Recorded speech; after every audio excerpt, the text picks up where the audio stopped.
Good afternoon, everybody. Welcome to this special called meeting of the Danville City Commission for March 27th today, 2017. This is a special called meeting for the purpose of seeking public comment on the budget request from the funding agencies, not funding agencies, from the various agencies that seek funding from us. Just before we begin, Mr. Scott, would you like to review the budget process? Yes, Mayor and Commission, I may take a few minutes to do that, and also to generally comment about our current budget and sort of the thought processes that led to the development of the existing budget last year. You all will recall, if you reflect back, that our emphasis in adopting last year's budget was for efficiency and effectiveness. We did not, the Commission did not levy any new taxes, or were any recommended by the city manager. Instead, it was more of a exercise in tightening our belt, really attempting to complete some projects that were underway. Those being primarily, I would say, the water plant improvement project and Whisker Park. Some other things. We gave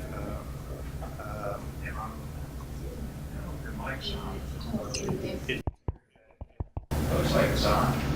Sorry. I'll try. He's ramping it up a little bit, but just as the mics were dead earlier, so they had to do some technical improvements, and so just getting back up to speed is probably in the issue in terms of level. So I'm reflecting back in terms of last year's budget process.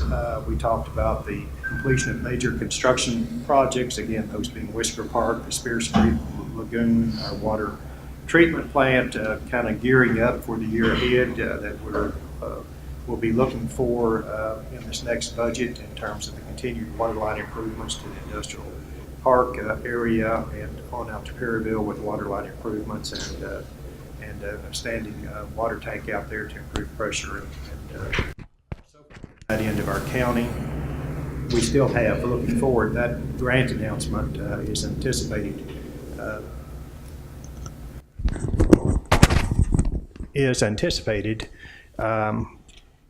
in a few weeks. So, but that's a future budget, not the current one. So, just looking back in terms of no tax increase last year, efficiency, effectiveness, trying to deal with our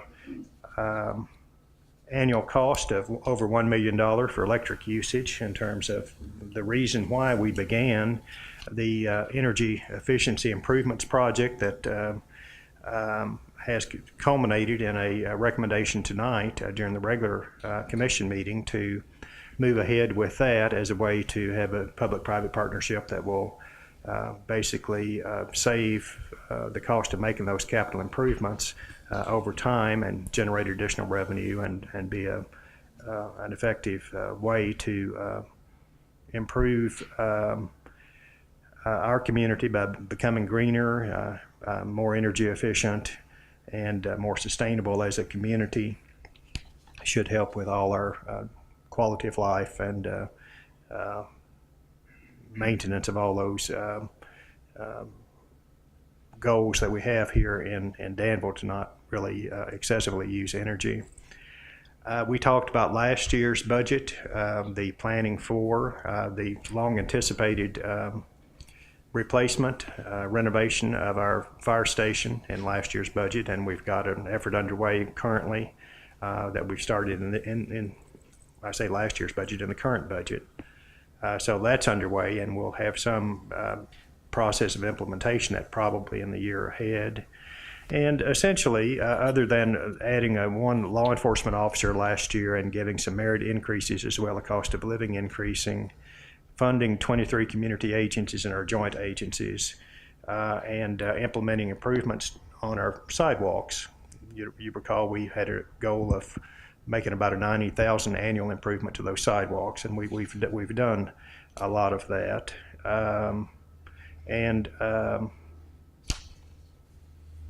That was it, kind of, I guess, in a nutshell, without elaboration. We did buy capital equipment. some $400,000, I think, in police cars and other vehicles and so forth that we normally do. This year, we've looked at a way to be more effective with the taxpayers' money in terms of shaving that cost down in a lease arrangement that you recently approved. So we've been, I think, mindful of the fact that revenue is tight, and we've tried to be efficient in the use of that with the continuation or improvement of services. Notwithstanding, we do have needs, and I've touched upon some of those that are upcoming. I did mention our hook and ladder truck that's approaching vintage status. If I had a car that old, I could probably get one of those antique plates on it, and those type of things. But overall, we've managed to keep providing services in the current year as was planned. Our total general fund budget about 22.3 million in revenue, and the utility budget's about the same size, 22.5. Our general fund budget with all the appropriations, and we had a general slide that we have that we could show, but essentially it just shows the allocation by each major area of activity, and just like our personal checkbooks, at the end of the day or the end of the year, there's, other than our maintained carryover of a goal of 20%, the remaining balance, if we achieve that, is less than what we pay out in 1 month for pay the bill list. So our belt is tight. We've done, and I think our audit will show that we've done what we intended to do, but we're beginning a new chapter going forward to address some needs identified and some yet to be identified. I'd be remiss if I didn't say in last year's budget, we also stepped up and said we need to continue our funding of the EDP and support the study to generate greater economic gains in our community. We're in the process of doing that. So that's all where we are right now. And I say this not only as just kind of a refresher for the City Commission, but also for the public in case they wanted to just have a backdrop before they said, what about this or what about that? So those are my general comments. In terms of a process, we anticipate, based upon the good work to date by the RKG consultants, and they're coming back with a final recommendation, and the EDP folks are working to have those considered and to present to me an amended budget on April the 10th is the day that we've agreed to, and I think, at least I've talked with the mayor, probably on April 13th, which is one of those days that we reserved for the possibility of a special call meeting. The commission may wish to again have a special call meeting to deal with the EDP budget request, as well as to have final conversation and or decision on the allocation of other city county agency appropriations as well as community agencies. That April 13th date is pretty important because it gives the staff then about 2 weeks to put all that together in a balanced budget that I would plan, as we talked back in January, to present to the City Commission on Thursday, April the 27th in another special call meeting. So typically we have agreed that 5:30 is the best time for the public to participate in each of those, but it's up to your call in terms of when you want to necessarily call it, but that's what we had planned for. And then assuming that there is not I know there'll be discussion following the preliminary budget, as there is every year, some opportunity for adjustment, and then May 22nd, the presentation of the proposed budget, which is, I think, our regular, second regular meeting date in May. So that's what the 2 busy months we had ahead of us, and then June is usually of course, the regular meeting enactment of the proposed budget as it is considered and adopted by the commission. So that's kind of the 20,000-foot overview of the budget. There's a lot of particulars in terms of this or that we do, but that's kind of the broad view of it. Commissioners, any questions to go to Mr. Scott? If there are none, then I have one. Yes, sir. Yep. To help my memory here a little bit, I also had on my calendar that we might have a special call meeting this Thursday on the budget. Is this meeting replacing that, or are we still going to get together Thursday? I do think, Commissioner, you're correct in that we reserved a couple of dates as a possibility for holding meetings if they were needed or desirable.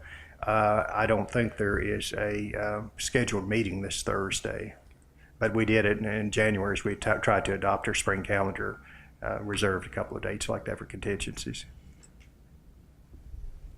But we are going to do the 13th and the 27th. That would be my recommendation to the commission that we do that if that works for everybody. The 13th may have been, again, one of those tentatively reserved dates, but it seems to fall within the window. The 27th is what time? 5:30. 5:30.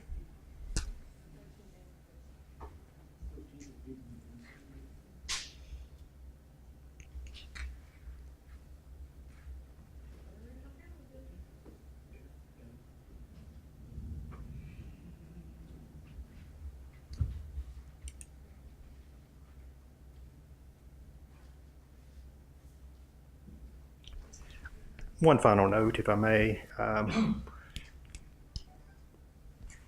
We've talked in our discussion with the community agencies and joint funded agencies that, seemingly our revenue is flat at best or maybe a decline given some industry cutbacks. We have not yet completed that official projection that Michelle does a great job of every year. It's based upon the most recent numbers, which are the March numbers.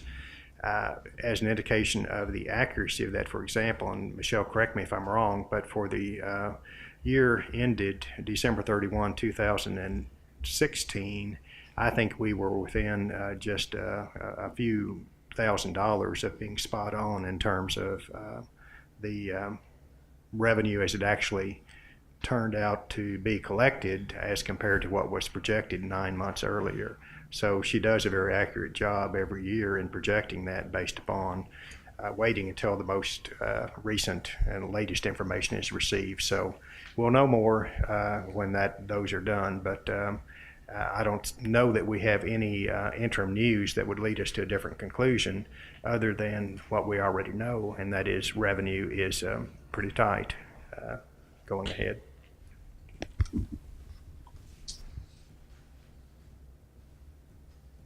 Any other comments? Any public time?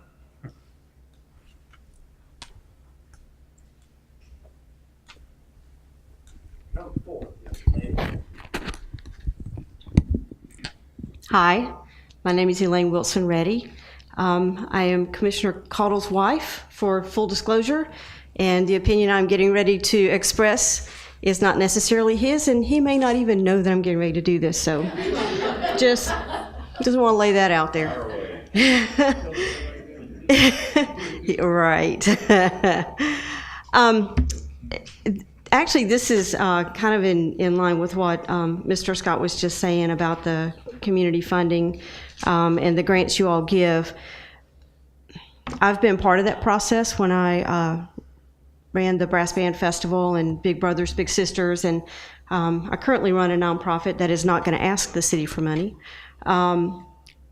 And knowing that funding is difficult to come by and there's so much need out there, just a couple of suggestions.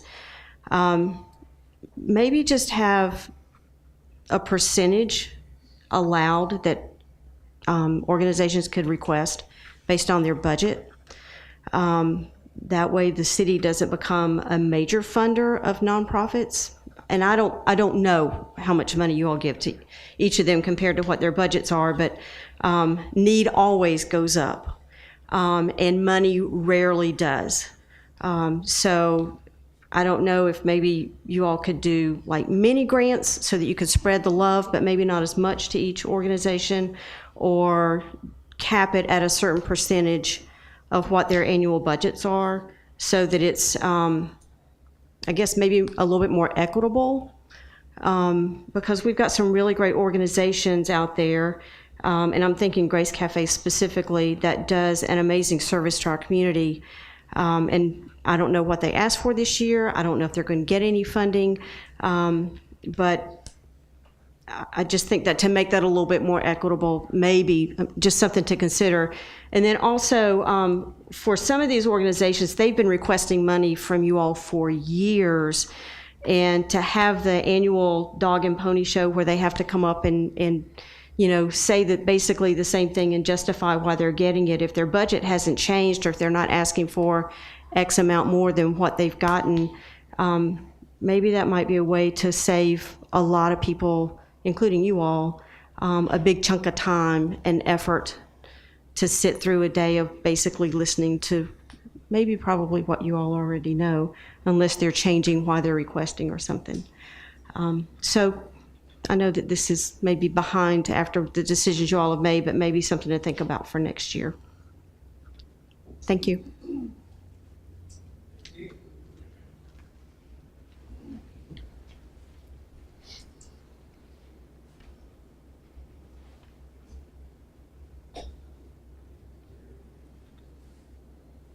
Anyone else?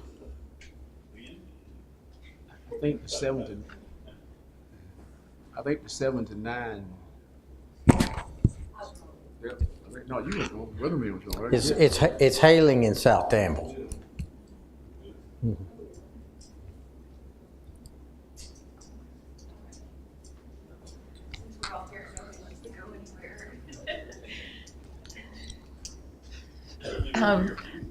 I'm Jennifer Kirchner. I'm with the Convention and Visitors Bureau. I applaud and endorse the Commission's effort to develop a master plan for our park system. I think whether we're talking about economic development and we want to talk about quality of life or revenue generating, whatever it is, having a master plan is the first place to start. There's so many trends and things happening that we just don't know. So to bring in some experts, and just like we're seeing great success with the branding and with RKG, I realize it's another study and money we don't have, but that's always going to be the case. So I would just say if the CVB can partner on the plan, if we can get some questions answered about sports tourism, if that's a viable option for our community, if it's where we want to go, I'm happy to work with you guys and I support you on that. Thank you, ma'am.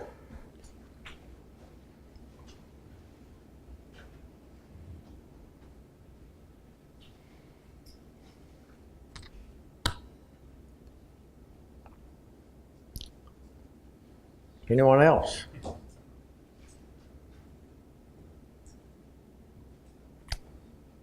Shall we adjourn? Do I hear a motion?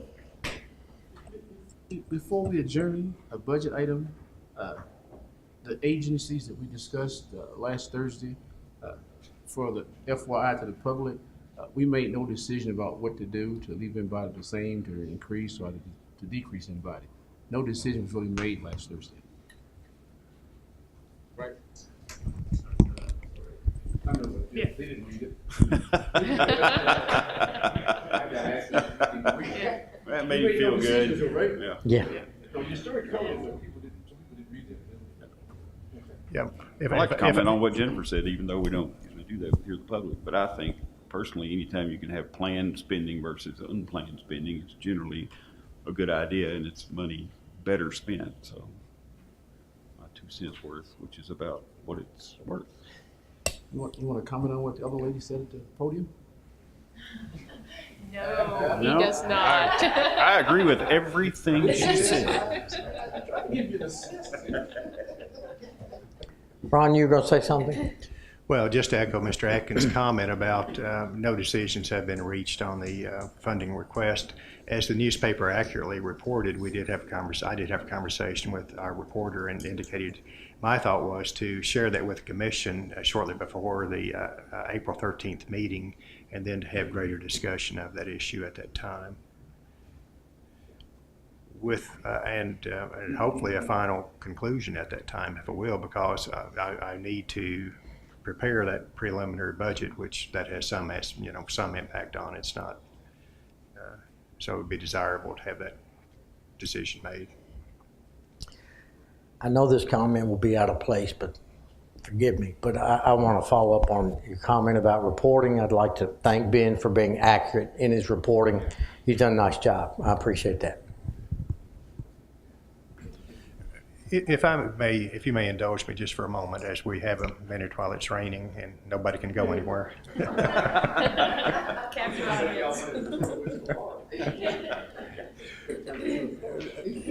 As Commissioner Caudle said, the importance of planning cannot be overstated, really, in terms of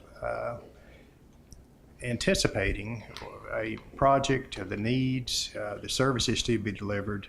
We know, in terms of being intimately involved in the governance of the city, that it takes years really to plan for, to find funds for, to get grants for, to complete construction bid arrangements, and to actually complete something. So the key to that effective delivery is the beginning of an agreement on what the vision is. And if you don't have that, you're just simply spinning your wheels year after year and going nowhere.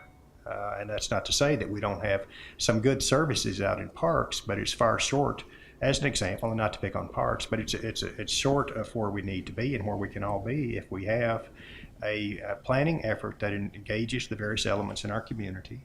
And we come together and say, we like this, we don't like this, we want this, we don't want that. That's kind of what democracy is all about, in my view, and it allows you to build consensus and to come to some greater realization of what action is needed. And so that's, sure, I mean, we can make incremental improvements on anything and everything, but to get to the heavy lift, we have to step back and do a little planning. Thank you. I think the rain has stopped. Anybody want to make a motion to adjourn? I will make that motion. Now it's time for that Second. executive session, right? Motion made and second. All in favor say aye. Aye. Opposed, like sign. Thank you all for Thank you all. coming out early. Thank you.